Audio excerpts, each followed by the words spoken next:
Sure, I'll go. So, let's all pretend that we're affluent fathers and we have adult children that are our age.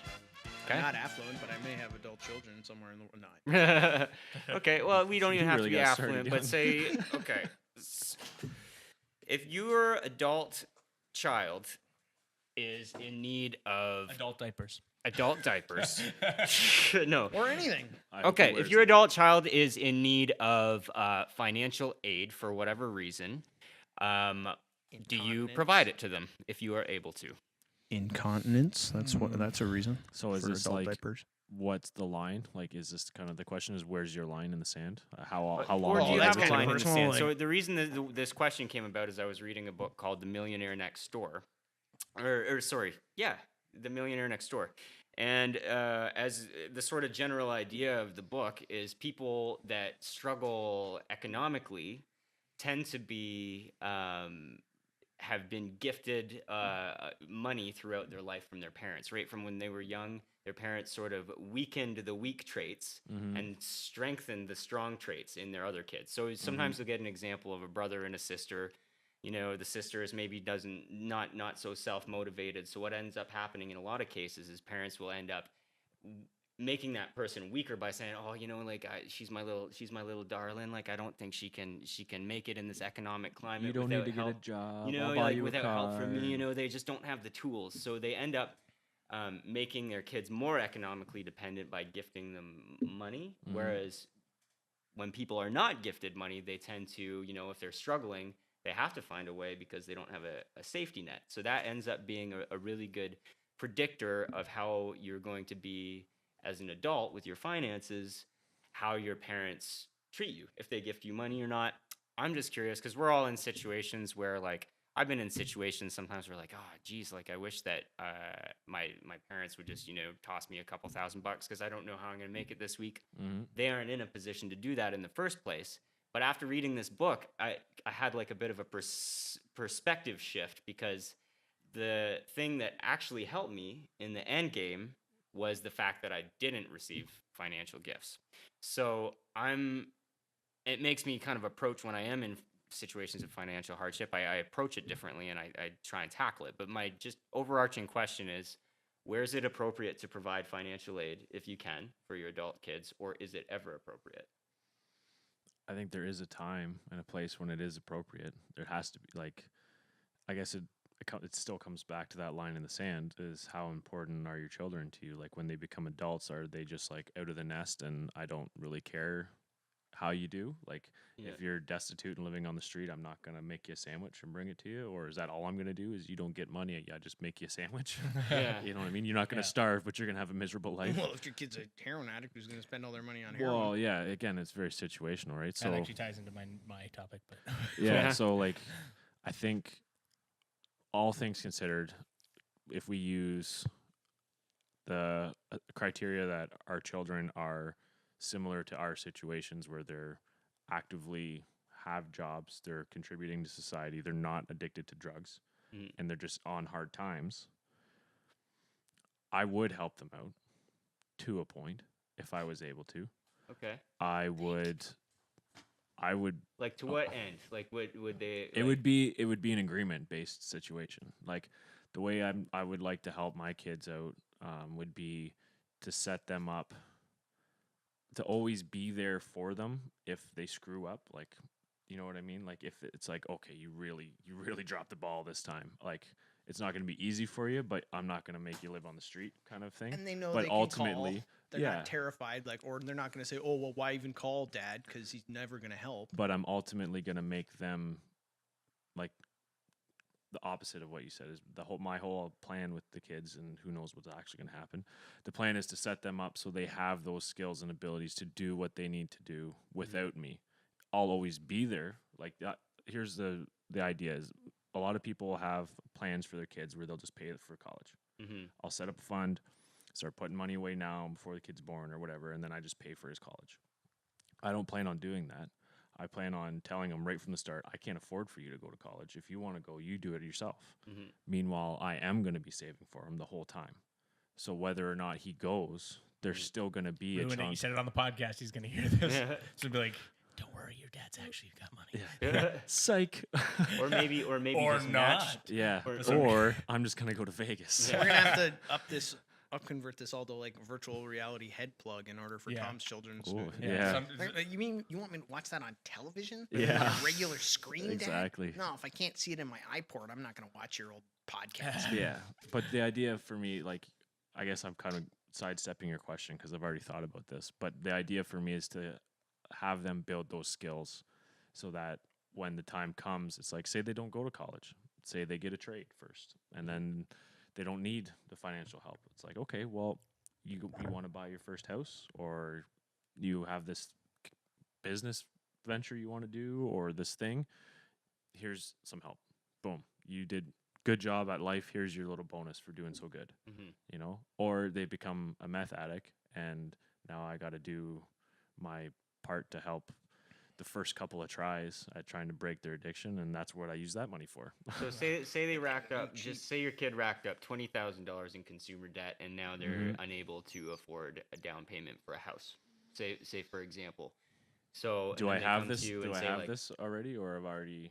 Yeah, you have the money saved, and this Okay. kid says, "Listen, I went on some trips, and I have a full wardrobe or full closet full of clothes. You know this about your kid. Maybe they have unsustainable spending habits, Mm-hmm. but a good opportunity comes up for them where they need this money to put a down payment on a house or whatever. Like, Mhm. but if you do gift it to them, is that not enabling them to continue an unsustainable is. consumer lifestyle? Yeah, Like, in that particular situation, I wouldn't. No, okay. I would help them. So you wouldn't make it known to your kid that you have deep pockets and you're always there if they have financial struggle. No, I think But- your children would have some.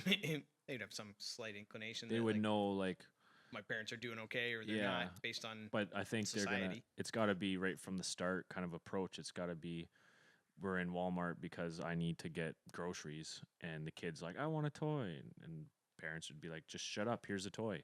Right? Yeah. Like, I'm not that parents are bad people for doing that. They want to have their kid be happy, and that's a good way to get Yeah. out of the It's situation. a but it's a it's an negative easy, thing born from a positive inclination. yeah, Mhm. like they're coming from the right place, but Negative reinforcement, though, it's ultimately still. it's negative ultimately reinforcement. yeah, it is. So that, I think it starts at an earlier at point, like kind of setting the tone right off the bat. Like, no, we don't have the money for that. No, you Mhm. don't really need that thing. So then when you get your first guitar, Mhm. holy shit, It this means is so it much means more, so right? much more. Yeah. And when making them work towards it too, like, Yeah. you want to buy a guitar, you got to save up the 200 or 300 bucks to go do that. And when they do it, be like, good job. Here's an extra 200 bucks. Go get a better guitar. Yeah. You know what I mean? Or you got a guitar, well, I'll get your amp. Like, make deals with them so they still have to put the work into. There's still the initiative there for them to want to get the thing they want to get, because it's going to feel so much better when they do it themselves. And you are right? going to train that sort of intrinsic plus extrinsic reward system because, yeah, I want to go next. And I, without getting too personal, did have a lot of inability to save. And I had a really bad relationship with money where coming out of my teens, because my parents did gift me a lot, but then also try and really instill on me that, like, in addition to the fact that we're not, we didn't, when you were younger, do the whole allowance thing. We didn't do, there were just chores, and then you got what you needed based on how well you could argue with mom and dad. So when I was Pretty really much. little and adorable, I got pretty much all the Ninja Turtles I wanted. When I was like preteen and obnoxious, I only got what I could, schmooze out of my parents. Yeah. Point is that then in my 20s, I kind of went like, money's not important, and I don't care about money, and now I have no money.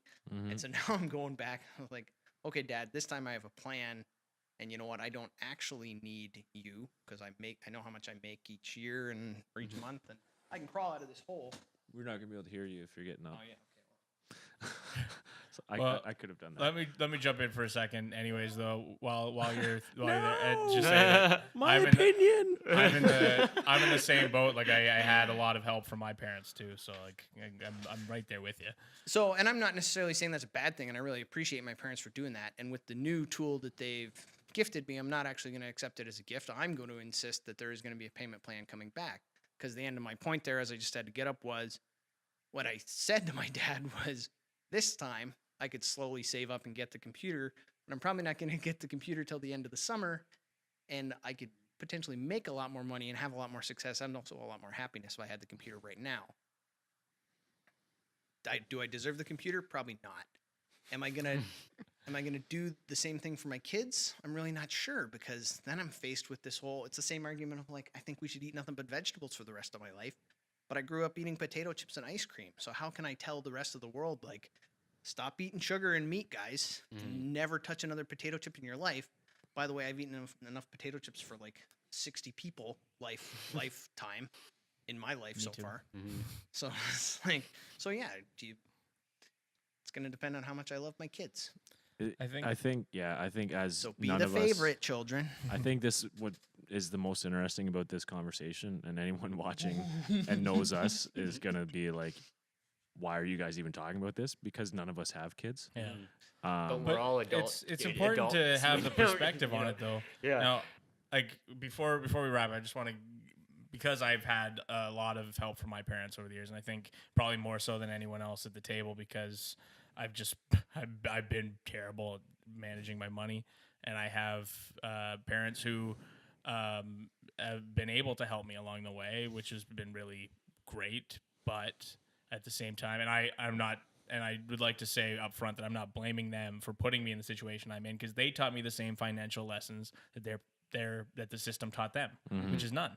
Yeah. We don't learn And how I to don't manage blame our my finances. parents. Yeah, and Finally I in think high it's pretty school clear from all of our curriculums, attitudes finally. here that none of us are like, my parents put me in the situation, because my parents are the only reason I'm still able to do what I do For now, sure. Yeah. because they got me to where I am, to the mental position where I can realize that I should have learned all these lessons a long time ago, so they never had to help me as much as they did to this point. Like just over the past month, I've started to manage my finances. And so I think my answer to your question is kind of a non-answer too. It's I hope that I can teach my kids, and that the system can help to teach my kids someday, that they shouldn't be in a position where I ever am forced to help them unless they've hit an emergency, right? Like I've had to borrow from my parents in situations where I shouldn't have had to borrow from them if I was managing my finances correctly. And I hope that my kid never has to do that, because I know how that made me feel. It made me feel very loved that my parents could do that for me, But and, also very would low. do it for me. Yeah. But I felt low and dependent, and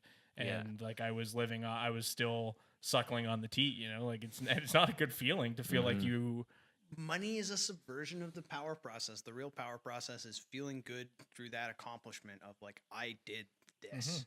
I think Money also sublimates that. I think if I you talk paid for to this. our parents, like if we brought in our parents and talked to them about it, it's a very different world that we have to deal with than what they had to deal with. Not to say that the same struggles weren't there. They still had to raise a family and pay the bills and get their own houses and all the same stuff we have to deal with.